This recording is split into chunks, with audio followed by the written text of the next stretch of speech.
The galaxy's strongest species had gathered inside the grand lecture hall of Varen Station. It was a place built from dark stone and steel, its walls so high that sound echoed for many seconds. The air was thick with the smell of oil, smoke, and predator musk. Hundreds of alien students sat in rows, their eyes glowing, their claws clicking, their jaws showing sharp teeth. They were the young hunters of their kind, raised to believe that fear was power and that the weak had no place among them. That day was special. The predators had invited a new species into the program. The species was human. Many of the predators laughed when they first heard of it. Humans were small, fragile, and soft-skinned. They had no claws, no horns, no armored shells. To the predators, humans were prey that somehow walked upright. They had come today only to watch humans fail, and to enjoy the moment of humiliation.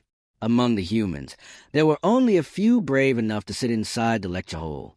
One of them was Jin, a young man from Earth. He sat near the front, wearing a plain gray uniform.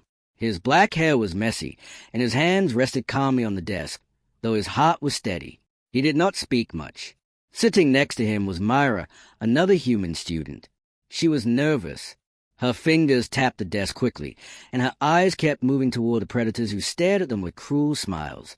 The sound of heavy footsteps shook the hall. The lecturer had arrived. His name was Vorak, an old predator with scarred skin and glowing yellow eyes. He walked with the pride of one who had survived many hunts. But what caught everyone's attention was what followed him. Beside him, chained and caged, was a hunting beast. The beast was larger than 3 men. Its body was covered in dark fur, and its jaws dripped with thick saliva. Its eyes burned red like fire, and its long claws scraped against the metal floor as it was dragged forward. When it growled, the sound filled the entire hall like thunder. The predator students cheered. They knew this beast well.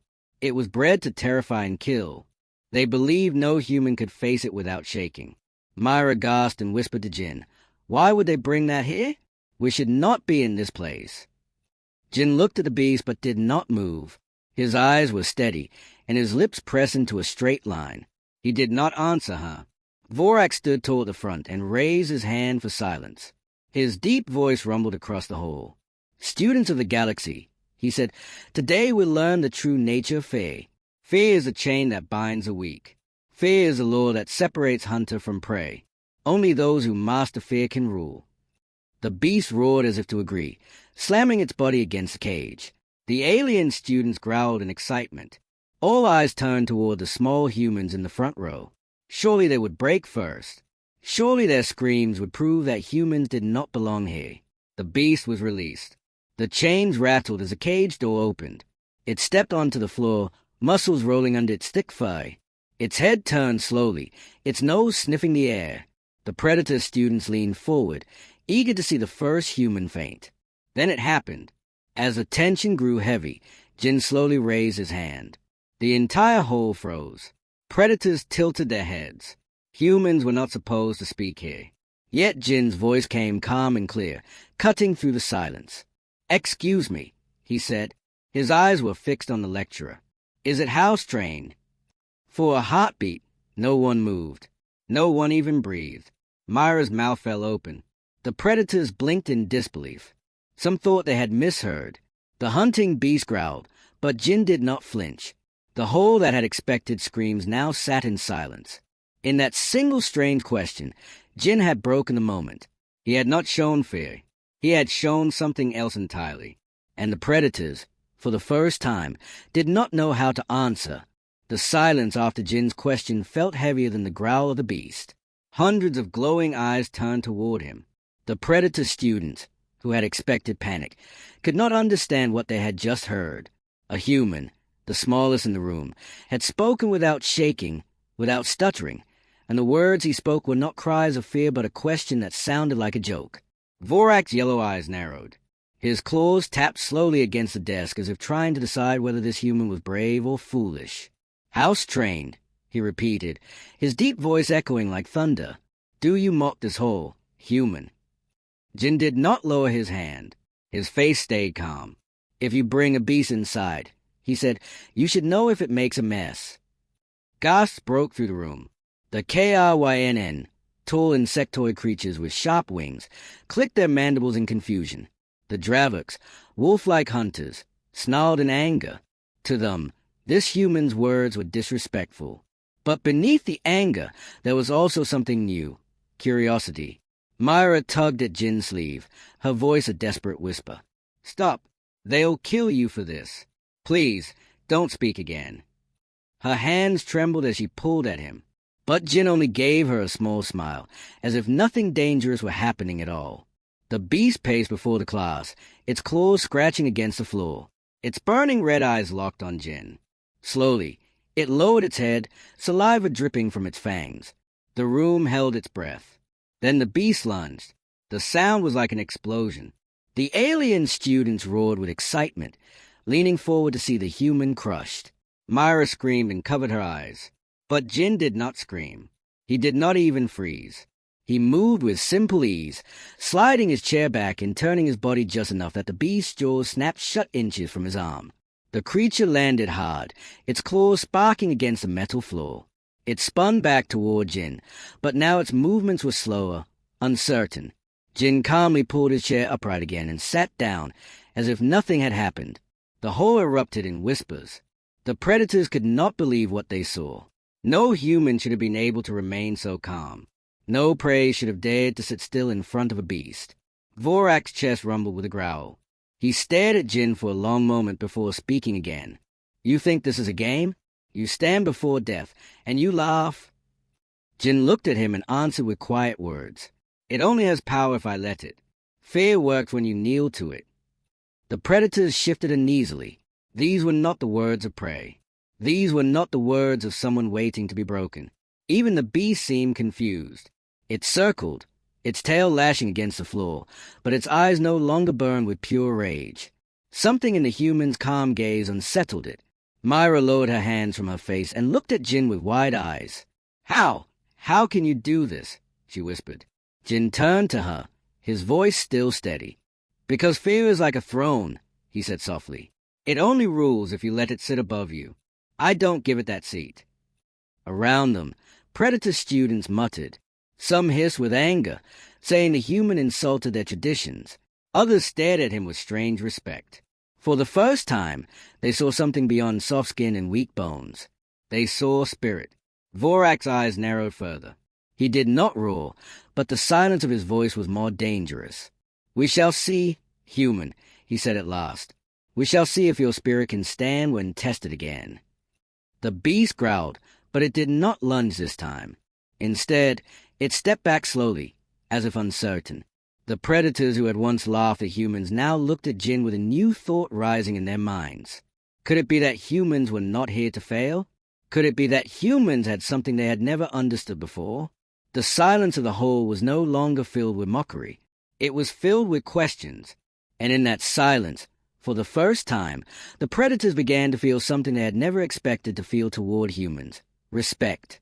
The story of the humans spread across Varen Station faster than fire. In the halls, in the training rooms, in the dark markets, whispers moved from mouth to mouth. "Did you hear? The small one from Earth mocked the beast and lived." Some laughed at the rumor, others denied it, but many came to the lecture hall the next day just to see it for themselves. When Jin walked in, the seats were already full. Predators that had no class that crowded the walls just to watch him. Myra walked beside him nervously, whispering, "They are all here for you. Do you understand what you've done? They want to see you broken." But Jin only adjusted his plain uniform and sat down calmly. His face showed no fear. The predator students tried to test him. A Dravok with long teeth leaned close, growling hot breath into Jin's face. Jin looked at him without blinking and asked, "Do you brush?" The crowd of predators froze. Some snarled, some laughed, but no one could deny the strange courage of the human. Later, a KRYNN stretched its wings and cast a huge shadow over Jin's desk. Its sharp limbs clicked threateningly. Jin tapped his pencil and said softly, "Careful, you'll block the light." Again, the crowd fell silent. The human had spoken as if the KR1N were only an annoyance, not a nightmare. Myra clutched his arm. "You're going to get killed," she whispered again and again. But Jin kept his calm. He was not reckless, but something inside him refused to bow to fear. That day, Vorak returned to the hole with the beast once more. This time, he looked straight at Jin. His deep voice rolled like thunder. You think word can protect you, human? You think your small jokes make you greater than the hunters of the galaxy? Jin stood slowly, his chair scraping the floor. He faced the lecturer without lowering his eyes. I don't think I am greater, he said. I only think fear is smaller than everyone believes. The predators shifted uncomfortably. Such words were dangerous. Their entire way of life was built on fear and dominance. Vorak's hand lifted. The beast chains rattled as the cage door opened again. The massive creature stepped into the hole, growling, claws striking sparks from the floor. Its eyes burned red, fixed on Jin. The hole went still. Myra whispered his name in fear. But Jin did not move. He watched the beast as it began to circle him, every step shaking the ground. Then Jin did something no one expected. He whistled. It was a soft sound, a simple rising note that cut through the silence. The beast stopped. Its ears twitched. For a moment, the hole held its breath. The creature's red eyes blinked as if confused. Instead of leaping, it lowered its head slightly, staring at Jin. Gasps filled the room. Predators who had lived by terror their whole lives could not believe what they saw. The beast, trained to kill, hesitated in front of a fragile human. Vorak's claws dug into the stone desk. His voice rumbled. What trick is this? Jin shook his head. No trick. It just sees what you cannot. I am not prey. The beast huffed, the sound almost like a sigh, and stepped back. Its tail swayed, but its jaws no longer snapped. It lowered its body slightly, a gesture that made even the fiercest predator student shiver. The whispers in the hole rose into a storm. Impossible! How did he? It respects him. Some shook their heads, refusing to believe. Others stared at Jin with wide eyes, as if seeing human for the first time. Myra's hands covered her mouth. Tears burned in her eyes. She could not explain what she had just witnessed, but she knew one thing. Jin had changed something. For the first time in the history of the program, the beast had bowed not to a predator, but to a human. And in that moment, the predators began to understand that fear could be defeated not by claws or teeth, but by spirit. The lecture hall had never been so silent. Hundreds of predators sat frozen, their sharp eyes wide, their jaws half open. The great hunting beast stood only a few steps from Jin, but instead of tearing him apart, it lowered its head. The red glow in its eyes dimmed. It did not see prey anymore. It saw something it did not understand, something even it could not challenge. Myra could hardly breathe. She gripped the desk with trembling hands. Her voice came out soft, almost a whisper. Jin, it bowed to you. Jin remained calm, though his chest rose and fell steadily. He looked at the beast, then at the lecturer. His voice was quiet but firm. You wanted to teach us fear, he said. But fear is not a lesson. It is a cage. You put chains on others, and in the end, you wear those chains yourself. The words moved through the hole like a wave. The predators, who had been raised to rule by fear, felt something crack inside them. For the first time, they questioned the strength they had always believed in. Vorak stood frozen. His claws tapped against the desk, slower than before. He stared at Jin for a long time. This old predator, who had built his life on power and dominance, now saw his belief shaken by a fragile human. Why? Vorak finally asked, his deep voice low. Why are you not afraid? Jin looked at him steadily. Because fear only rules when you kneel. I never knelt. The hole stirred. Predators who once mocked humans now whispered among themselves. Some looked at Jin with anger, unwilling to let go of their pride. But others felt something they had never felt toward humans. Respect. The beast let out a low rumble and then slowly lay down on the floor beside Jin. It rested its head near his feet like a god, calm and still. Gasps spread through the room. The sight was impossible. The beast that once symbolized terror now showed submission to the smallest student in the hole. Myra's eyes filled with tears. She leaned close and whispered, You changed everything, Jin, with just one question. Jin shook his head gently. I did not change anything, he said. I only showed what was always true. Fear is loud, but courage is louder. The hole's heavy silence turned into a quiet understanding. Predator students lowered their heads slightly, some out of respect, some out of confusion, but none of them laughed anymore. Vorak stepped forward, his heavy steps echoing. He looked at Jin and then at the beast lying calmly. His scarred face twisted, but not in anger. It was something else, something rare among predators. Acceptance. This hole was built to teach fear, Vorak said slowly. But today, it taught me. Strength is not always in claws or fangs. Sometimes it is in spirit. And today, the spirit of a human stood above us all. The words shocked the students. To hear such a confession from Vorak was beyond belief. Yet no one argued. No one dared. They had all seen it with their own eyes. Myra smiled through her tears. She looked at Jin with wonder. Do you know what you've done? They will never see us the same way again. Jin gave her a small, tired smile. I didn't come here to be seen, he said. I only came here to learn. But maybe they learned something too. The beast closed its eyes and rested in peace beside him.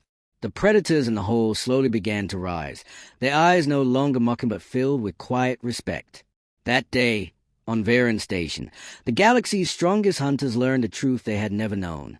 They learned that power was not in fear, but in the courage to stand unshaken.